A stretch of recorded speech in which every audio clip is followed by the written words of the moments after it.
Leander. Leander. Leander. Come on. Leander. Leander. Come on. Come on. Leander. Leander. Come on. Come on. Leander.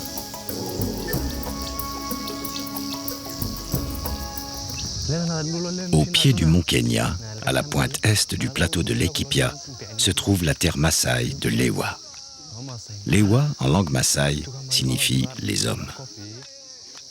David et Lekerio parcourent ce territoire chaque jour. Ils sont les gardiens de cet espace protégé, de ce sanctuaire dédié aux rhinocéros. Comme tout Maasai, ils envisagent la vie comme une conquête, où il faut vaincre la peur. Et c'est pour cela qu'ils peuvent et savent affronter tous les dangers que renferme ce lieu. Ce buffle est mort de faim et de soif, comme des centaines de bêtes avant lui. Leo kuna hii buffalo inaonekana amekufia hapa chini ya hii mlango ya kipoo. Kwa hivyo inaonekana ni kupe ndio ameua yeye kwa wengi. Pour David et Lekerio, les 3 années de sécheresse que vient de traverser Lewa sont dues à la colère de Inkai, leur dieu, qui influence le soleil, la lune, les étoiles, les éclairs et la pluie. Pendant la sécheresse, David et Lekerio, comme tous les autres gardiens de Lewa, ont appliqué la consigne: nourrir en priorité les rhinocéros. Le Kenya, et au-delà toute l'Afrique, ne peuvent plus se permettre d'en perdre.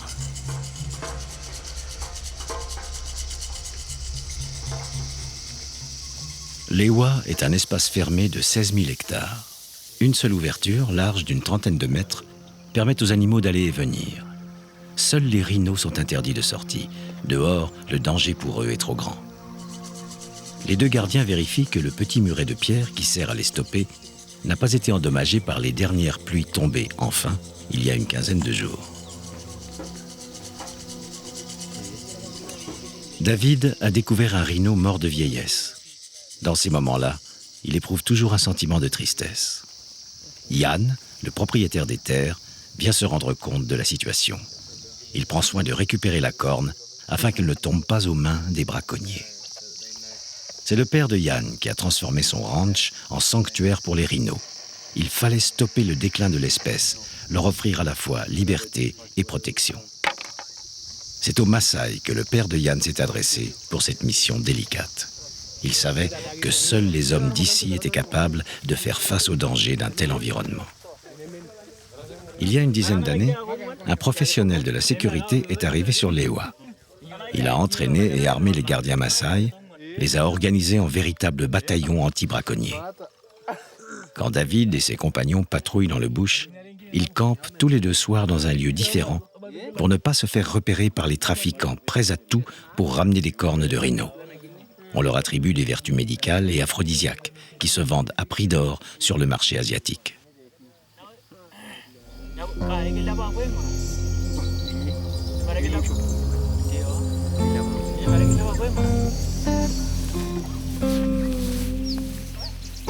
Les Maasai sont un peuple de nomades, dont le bien le plus précieux est le bétail.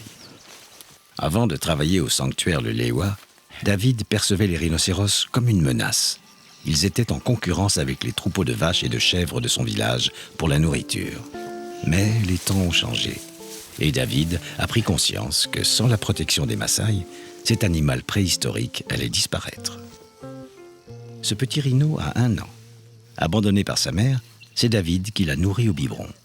Entre eux, c'est une longue histoire qui vient de commencer. David ne pourra jamais le laisser partir vivre dans la savane. Trop acclimaté à l'homme, il ne pourrait y survivre plus de 24 heures. Il ne saurait défendre sa position face à un autre rhino, comme par exemple Makora. Ce jeune mâle s'est encore battu la nuit dernière. Makora est un rhino blanc. En fait, les rhinos blancs, white rhino, ne sont pas de couleur blanche. Ici, white est une déformation du mot afrikaner weit, qui signifie wide, large, et qui caractérise la largeur de leur bouche carrée. En combattant, Makora a reçu un coup de corne sous l'œil gauche. Déjà, les mouches se ruent sur la plaie. L'infection le guette. Les hommes doivent intervenir au plus vite. Pour soigner Makora, Yann doit l'endormir. C'est toujours lui qui se charge d'injecter l'anesthésiant qu'il calcule en fonction de l'âge et du poids de l'animal.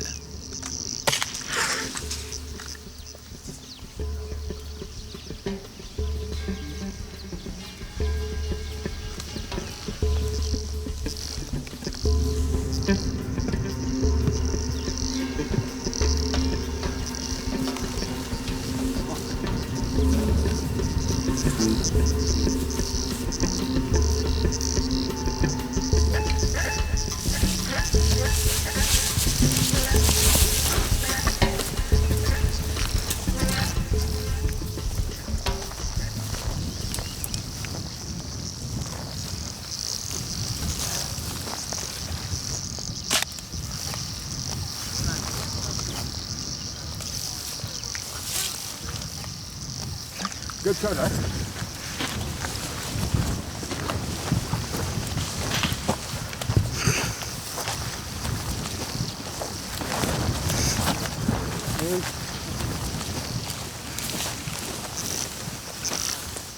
Makora est vraiment très résistant. La deuxième aiguille est encore insuffisante. Il faut employer la méthode du fil à la patte, seul moyen de le faire tomber. C'est le frère aîné de David qui en est chargé. De tous les Maasai travaillant sur l'Ewa, il est le plus expérimenté pour cette tâche.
So, is that what you were saying?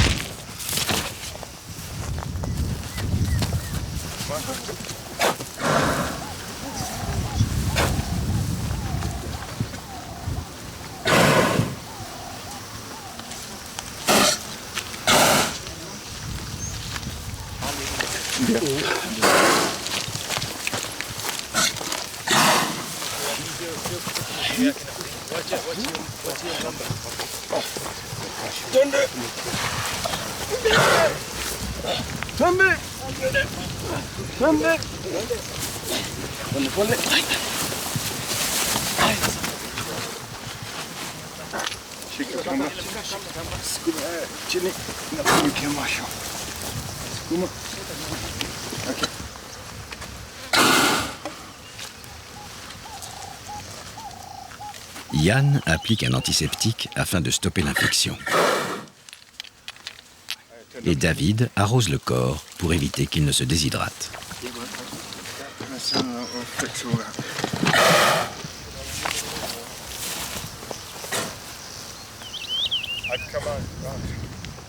Quelques secondes après qu'on lui ait administré un produit effaçant les effets de l'anesthésie, Makora, conscient, se relève et retrouve peu à peu ses forces.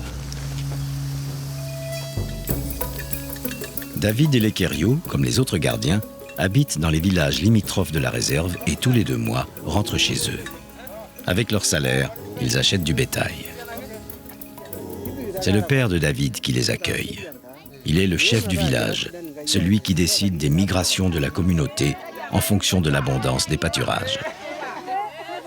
Les femmes sont les gardiennes du village et la mère de David est leur représentante. C'est elle qui discute avec les hommes lorsqu'il y a des problèmes.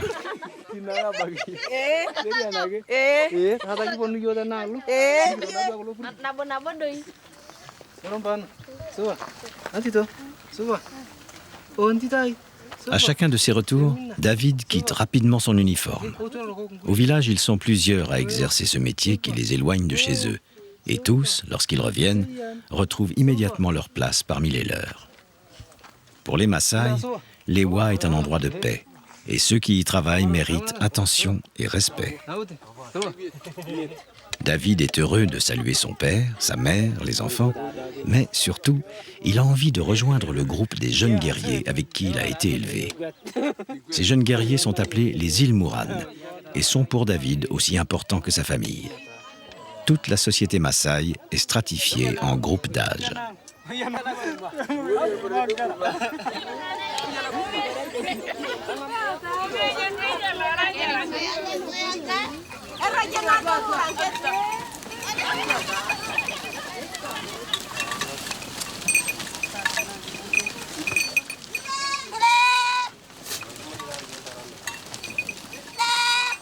Les garçons Maasai, encore adolescents, doivent partir seuls en brousse pour faire paître les troupeaux. Ils savent se défendre, mais en cas de danger extrême, on la consigne de prévenir le village. David est passé par ce stade. Il en garde des souvenirs de terreur, se rappelle les lions qui rôdaient autour du bétail qu'il devait protéger à tout prix. Le bétail est placé sous la responsabilité des hommes. Ce sont eux les propriétaires de la viande.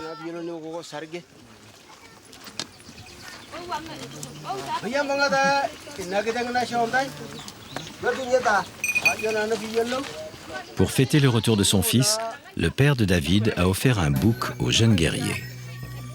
Selon la tradition, avant de le sacrifier, le bouc doit être purifié avec un jus conservé dans une calebasse et emmené en dehors du village, loin du regard des autres.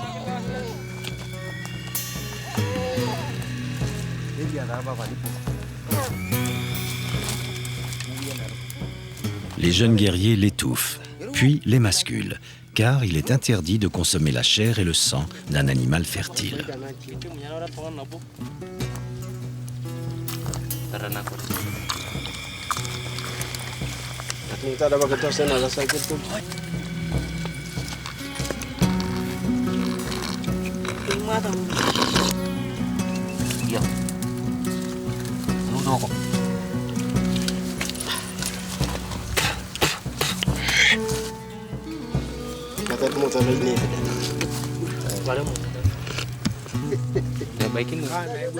La tradition veut que les Ilmuran partagent tout, afin de pouvoir progresser ensemble dans l'existence. Et David aime alors raconter son expérience à Lewa. À travers David, ses compagnons comprennent que les temps changent, que préserver la faune les aide à préserver leur mode de vie ancestral. Si la savane n'est plus la même, à terme, ils seront obligés de partir, de gagner les faubourgs des grandes villes. Si la viande est la propriété des hommes, le lait, lui, est celle des femmes. Elles ont la responsabilité de traire les bêtes et d'entretenir les calebasses dans lesquelles on boit le lait.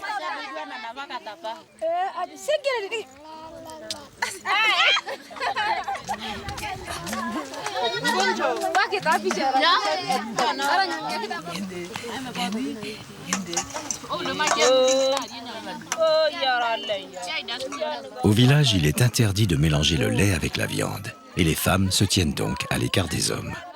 La légende Maasai raconte qu'à l'origine, hommes et femmes formaient deux tribus séparées, vivant chacune de leur côté.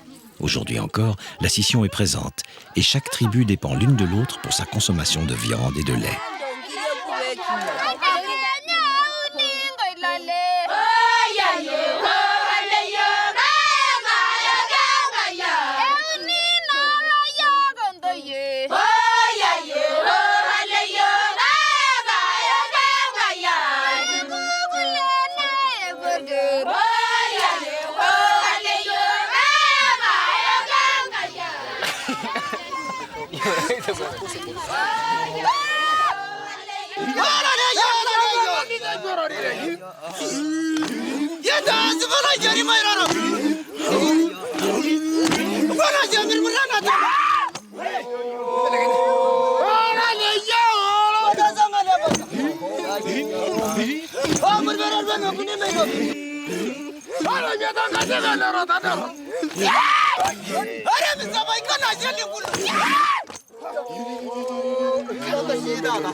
Après une semaine chez les siens, David retrouve son uniforme.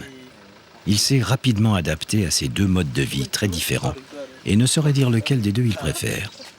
Que ce soit son village ou Lewa, il y retourne toujours avec plaisir.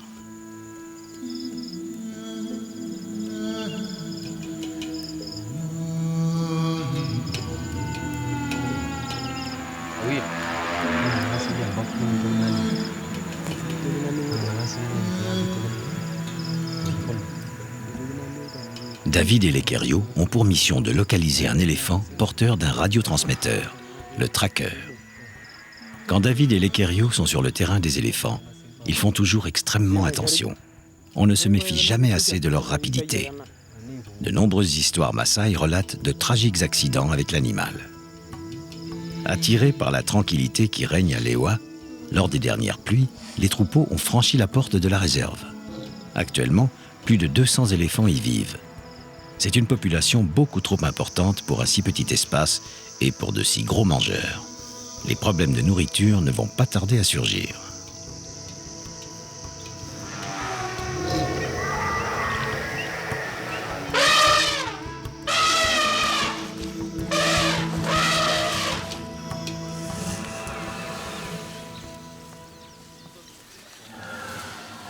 Si la réserve a décidé d'équiper certaines bêtes de trackers, c'est pour les localiser et mieux comprendre leurs mouvements migratoires. Régulièrement, Yann échange avec les autres réserves du Kenya ces informations, car l'éléphant, comme le rhinocéros, est la cible des trafiquants.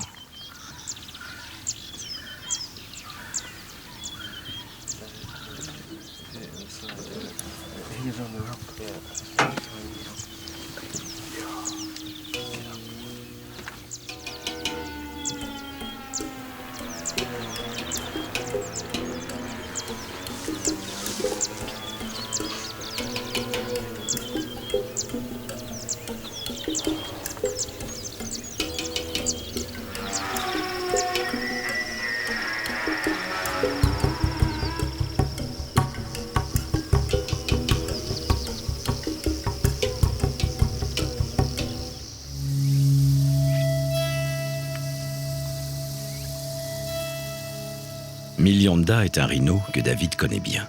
Il est d'une énergie débordante et quand la femelle Rita est fécondable, il n'est jamais loin. Mais cette fois, David note quelque chose d'étrange dans son comportement. Le rôle des gardiens est aussi l'observation des bêtes, savoir apprécier si tel ou tel animal a besoin de soins. David vient de se rendre compte que l'œil gauche de Milionda est attaqué par des tiques. L'arrivée des pluies apporte toujours son lot de problèmes, notamment le retour des parasites suceurs de sang. Les rhinocéros sont dotés d'une vision médiocre due au positionnement de leurs yeux. Pourtant, elle leur est indispensable. Leur odorat et leur système auditif très développé ne peuvent suffire à leur survie. Un rhino aveugle est un rhino potentiellement mort.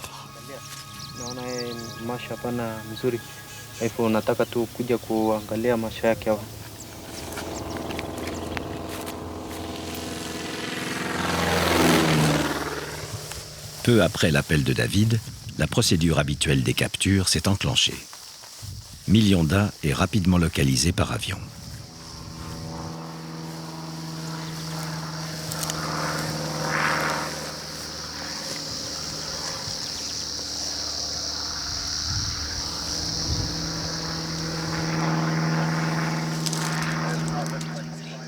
Une fois capturé et anesthésié, là encore, le temps presse.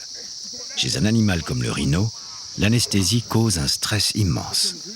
Afin d'écourter au maximum le traumatisme, Yann injecte une dose extrêmement faible, donc de courte durée.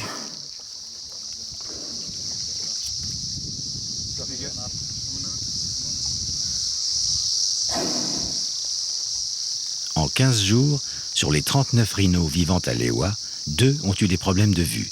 C'est une proportion très élevée. Il y en aura sûrement d'autres, il faut être vigilant.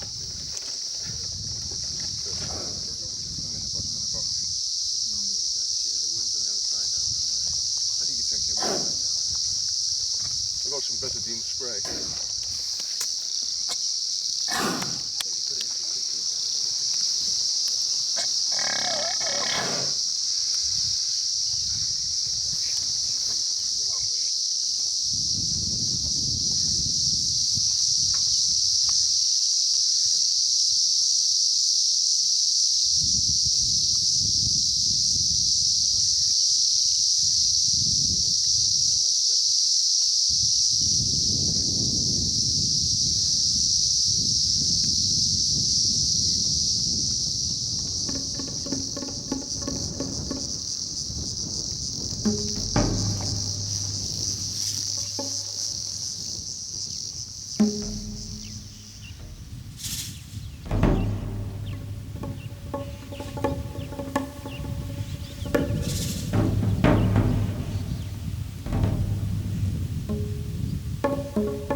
David et Lekerio surveillent Milionda depuis un long moment.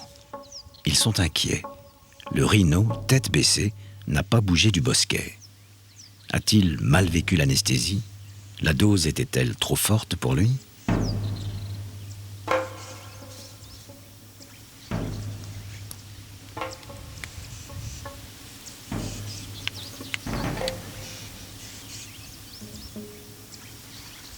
Ses réflexes sont quasi inexistants. Sa réaction extrêmement lente.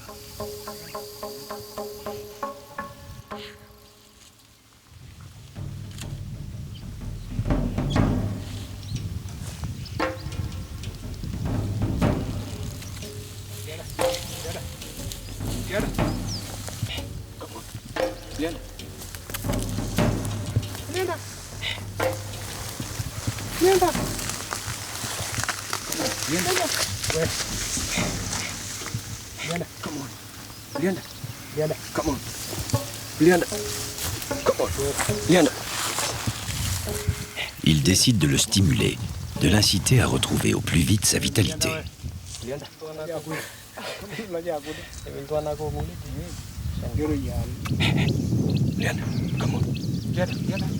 Et quand ils le voient repartir, ils éprouvent un sentiment de fierté.